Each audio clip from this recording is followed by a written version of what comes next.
Haaland makes it 2-1.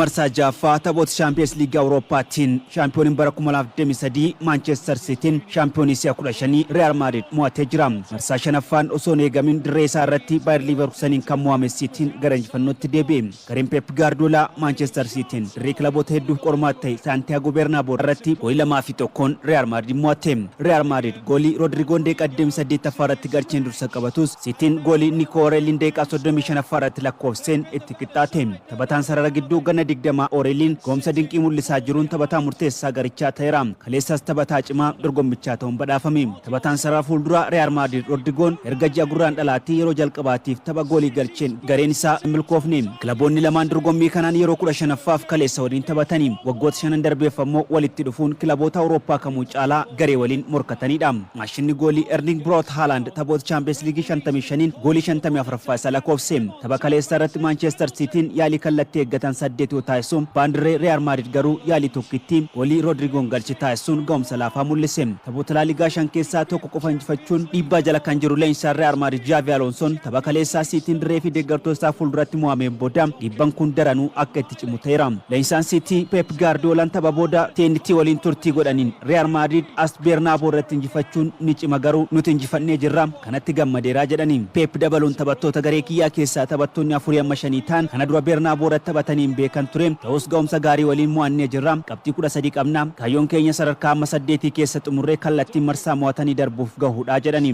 Goolii injifannoo City kan lakkoofse Erling Braut Haaland tapha booda kana caalaa morkataa ta'uu barbaanna jechuun dubbate. Taphataan cimaan taphichaa Nico Orellin ammoo istaadiyeemii Bernabeu irratti taphatuun miira addaa qabaachuu dubbate. Taphoota hundaa 8 darbe keessaa tapha 2 qofa kan injifate leenjisaan Real Madrid Xavi Alonsoon miidhamni taphattoota garee isaa akka hubeeruun tapha kaleessaa irratti garuu taphattoonni hiriiraan waan danda'an hunda gochuu dubbateera.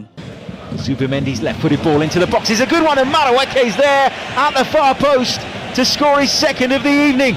Kaleessuma gareen Mikel Arteta Arsenal dirree isaatiin alay malee Club Brugge goolii 3-0 mo'ate.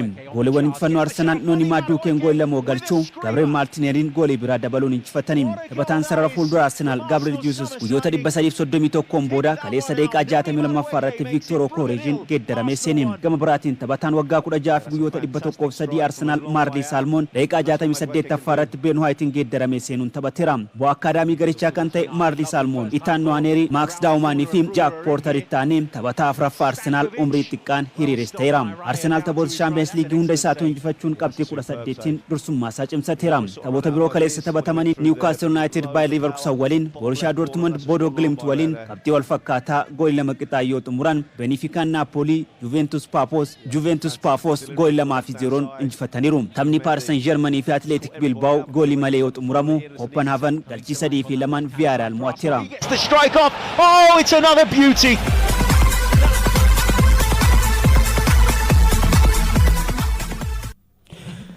Oduu ittaanuun Bruno Fernandes taphataa cimaa turbee kanaa jedhamuun filame. Bruno Fernandes tapha liigichaa wixata darbe Manchester United galchii 4-1 Wolves injifateen goolii 2 galchuun goolii 1 ammoo mijjeessee Mason Mountiif kennuun ni yaadatama.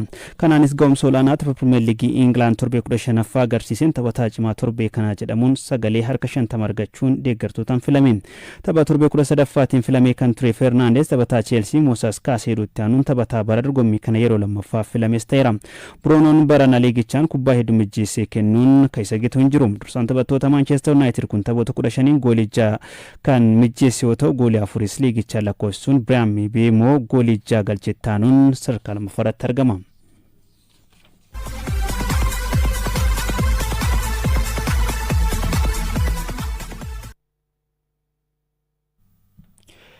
Prezidaantiin FIFA Gianni Infantinoon badhaasa nageenya Donald Trumpiif kenname ilaalchisuun himatamanii jiru. Oduu kana Abdurrahman Amin bal'insaa qopheesseera. And accepting a peace prize from FIFA that was created about a month ago. Erga waancaan kilaboota addunyaa US Ameerikaatti dorgomame eegalee pirezidaantii FIFA Gianni Infantino fi kan US Ameerikaa Donald Trump hidhata cimaa qabu. Trump aangoo isaanii fayyadamuun seeronni kubbaa miilaa tokko tokkos hojiirra akka hin oolle taasisaa jiru. Kana bira darbuun Infantinoon Trumpiif badhaasa nageenyaa FIFA kennuun isaanii ammoo dubbii ijoo miidiyaalee ture. Koreen naamusaa FIFA hoogganaan isaanii irra deddeebiin ispoortii fi siyaasa yeroo walitti laaquu obsaan ilaalaa turani. Erga Tiraampiif badhaasni nageenyaa kenname ammoo koreen naamusaa waldichaa qorannoo akka gaggeessu gaafatameera. Himannaan Gianni Infantino irratti baname kun kan dhiyaate dhaabbata walabaa bu'aaf hin hojjenne irra caalaa mirga godaansa hojjettootaa idil addunyaaf kan dhaabbatu ukkaamsa siyaasaa fi ispoortii irratti xiyyeeffatu garee abukaattoo Feeruskeer jedhamuuni. Dhaabbatichi gama ispoortiitiinis dhaabbileen ispoortii miidhaa akka hin dhaqqabsiifnee fi bulchiinsa fooyya'aa akka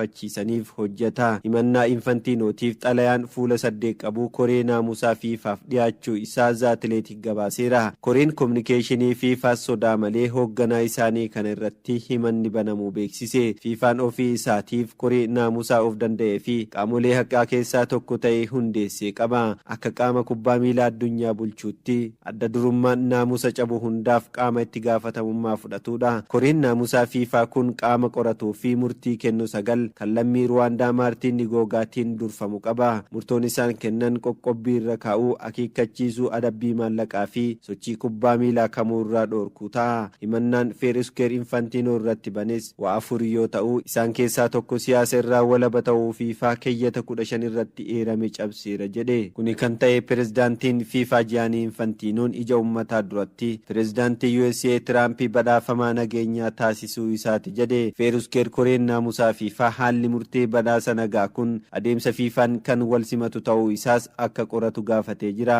Viidiyoon Gianni Infantino amajjii darbee Tiraamp waliin ka'uun toora Instaagiraamii isaanii irratti fe'anis akka qoratamu Feeruskeer gaafateera jechuun zaatileetiktu gabaase. And so this is a made-up award. Oduu keenya xumuraatiin Mohammad Salaan kilaboota Saudi Arabiyaatiin barbaadamaa akka jiru ibsame. Teessoo jijjiirraa taa'uu isaatti kan dallane Salaan yaadonni garaagaraa irratti ka'aa jiru. Abubakar Abdullah. This is Mo Salah. The derby is decided. Waggoota 8 walakkaa Anfield Roaditti dabarseen kilabicha milkii gurguddoo gonfachiiseen taphataa deeggartootaan jaalatamu mootii Ijipti jedhamuudhaan leellifamaa turedha. Bara kana garuu Liverpool ga'umsi isaa gadi bu'uun walqabatee taphattoota beekaman keessaa Mohamed Salaan isa tokko. Teessaan Liverpool Arne Slot taphoota 3 teessoo jijjiirraa teessisuun hariiroon taphatichaa fi kilabichaa boora'uu eegale. Carraa taphaa dhoowwamuun kan isa dallansiise Mohamed Salaanis miidiyaaf yaadni kenne dhimmicha itti hammeesse. Deeggartoonni taphattoonni duraanii fi kanneen biroos Salaa qeequu eegalani. Mohamed Salaan hojii isaa irratti cichoomee hojjechuu taphataa jaalatuu fi milkaa'ina Liverpool waggootas dhiyootti argateef gumaacha olaanaa taphataa baachaa turedha. Teessaan duraanii Liverpool Jurgen Klopp yeroo Anfielditti Salaa leenjisaa turan yaada kennaniin Mohamed Salaan yeroo hundaa taphataa of fooyyessu ta'uu dubbataatii turani. Boqonnaa gannaatiin booda fooyya'uudhaan dandeettii isaa guddifatee deebi'a. Yeroo hundaa tooftaa taphaaf kubbaa ittiin daddabarsuu shaakallee waan dhufu fakkaata. Taateen waancaa Premier League'itti fudhannee hunda keenya kan walitti hidheedha. Yeroo hundaa seenaa guddaa yaadannuu waliin hojjenne jedhan Jurgen Klopp. Salaa yoo hin taphachiifnee fi jijjiirtee baaste isa waliin rakkoon uumta kan jedhan Jurgen Klopp isa leenjisuun salphaa ta'uu baatus wanta hin danda'amne miti jedhu. For Mo Salah, who's in on goal here for Liverpool, and Salah scores, of course he does. Ga'umsi Liverpool barana gadi bu'uu isaatiin wal qabatee Salaan hanqina hooggansaa dhabuun kumaatamaatee ture. Garuu innis miidiyaa hawaasaa irratti kilabichi yeroo ulfaataa keessa jiraachuu barreessaatii ture. Salaan nama gaariidha. Milkaa'inni argame akka inni sababa ta'etti of kan ilaaludha. Taphataa cimaa addunyaa akka ta'etti yaada jedha James Milner. Taphattoonni dargaggoonni kilabichatti yoo dabalaman Salaa fakkeenya godhatu sadarkaa guddaa ga'uudhaafis maaltu akka isaan barbaachisu Salaarraa akka baran dubbata. Taphataan duraanii Liverpool James Milner. Mohamed Salaan guutuu addunyaatti namoota dhiibbaa uumuu danda'an keessaa tokko. Mirga namoomaa irrattis adda dureen dubbata. Yeroo ijoollummaatti Salaan sa'aatii 5 konkolaataa xiqqoon malee gara magaalaa guddoo Kaayiroo dhaquudhaan kilaboota gurguddoof taphachaa ture. Kun immoo seenaa kubbaa miilaa isaatiin cimee akka hojjetuuf kan isa kakaase ta'utu himama. Garee biyyaalessa Ijipti keessatti Salaa waliin kan taphatu Muhammad El Mohammadiin akka jedhutti hawwii kee yeroo ijoollummaa milkeessuudhaaf xiinsammuun cimuu qabda jedha. Jose Mourinhoon Chelsea yeroo leenjisaa turanitti kilaba Switzerland Basel irraa Mohamed Salah mallatteessifachuun seenaan kubbaa miilaa Salaa England keessatti kan eegale. Garuu kilabicha keessatti ga'umsa isaa baasee mul'isuu hin dandeenye. San booda garee Itaalii malee Fiorentinaaf erga isaan erga taphachaa ture booda Roomaafis taphatee ga'umsa isaa guddifachaa deeme. Waxabajjii bara 2017 gara England deebi'uun Liverpooliif erga mallatteessee maqaa isaa caalatti haaromsuun milkiiwwanis argateera. Liverpool waancaa Premier League 2 fi Champions League akka fudhatuufis taphataa gumaacha olaanaa taphateera. Taphataan gada 33 Salaan leenjisaa kilabichaa Arne Slot waliin yoo walii hin gallee fi amajjii dhufu kilabicha gadhiises taphataa seenaa isaa Liverpool keessatti hin dagatamne ta'eera. Luis Diaz yeroo gara Liverpool jijjiirametti yaada kenneen Salaan taphataa deeggarsa isaa taasisaa ture ta'uu himuudhaan ni galateeffata. Isa waliin waancaa Premier League fudhachuu dabalatee seenaawwan gammachuu hedduu dabarsine kan ammoo yoomuu ni yaadadha akka ani taphataa cimaa ta'uu fedha cimee akka taphadhuuf ashaaraa guddaa narra kaa'ee jedha Luis Diaz. Mohamed Salah waancaa Afrikaa bara kanaatiif biyya isaa Ijiptiif erga taphatee booda jijjiiran taphattoota amajjii banamutti gara Saawudii imaluu akka danda'utu bal'inaan odeeffamaa jira. Keessattuu fandiin investimentii uummataa Saawudii AFF'tti akka himetti haala Salah xiyyeeffannoon hordofaa jiraachuu ibse. Fandiin uummataa kun kilaboota akka Al Hilal, Al Naasir, Al Ahli akkasumas Al Ittihad keessatti qooda guddaa qabu. Kilabiin taphaticha bitachuu fedhu eenyu akka ta'e ifa taasifamuu baatus taphataa kana gara liigii Saawudii fudhachuu akka barbaadantu gabaafamaa jira.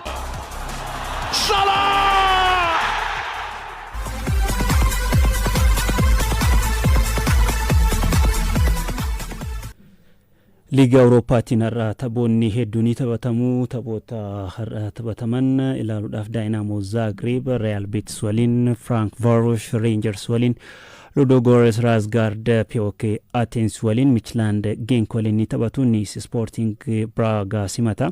Sturm Graz Red Star Belgrade waliin taphata. Stuttgart Maccabi Tel Aviv Utrecht akkasuma Nottingham Forest waliin sa'aatii 2:45 irraa ni morkatu. Young Boys Lille simata. Basel Aston Villa halkan sa'aatii 5tti ni taphatu. Brann Fenerbahce Celta Vigo Bologna Celtic Roma FCSB Feyenoord Freiburg Red Bull Salzburg waliin Olympic Lyons Go Ahead Eagles waliin Panathinaikos Victoria Plzen waliin halkan sa'aatii 5tti kan taphatan ni ta'a. Taphoonni Conference League Awurooppaa sar'uma kan taphataman ni ta'a. Gareen kubbaa miilaa manneen barnoota Itoophiyaa sadarkaa lammaffaan xumuruun gara biyyaatti deebi'ee simatame.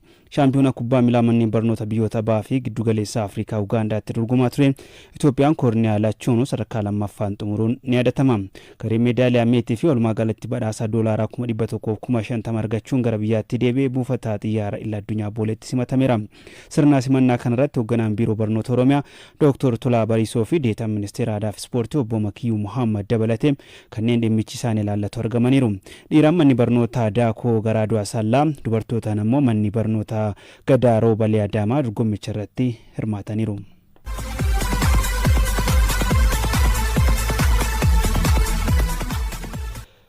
Premier League Itiyoophiyaatiin shaggar madin Itiyoophiyaatiin mo'ame. Tapha qixxeessituu torbee sadaffaa kaleessa Staadiyeem Yuunivarsiitii Hawaasaatti taphatameen shaggar goolii 1-0dhaan madin Itoophiyaa mo'ame. Amaanuel Erboo goolii injifannoo isaanii mirkaneessitee boqonnaa deebii daqiiqaa 48ffaa irratti taphataa galcheera. Shaampiyoonii liigichaa madin Itiyoophiyaan sababa gulaallee Champions League Afrikaa irra tureef taphni torbee sadaffaa kun kan jala darbe yoo ta'u qabxii isaa 12 hangaachuun sadarkaa 14ffaarraa gara 12ffaattis fooyyeera. Shaggaris qabxii 12 qabaatuun baay'ina goolii qabuun caaluun sadarkaa 10ffaarra jira. Taphoonni torbee 10ffaa muddee 10 eegaluun Staadiyeemii Finfinnee fi Yuunivarsiitii Saayinsii fi Teekinooloojii Adaamaatti itti fuun taphatamu.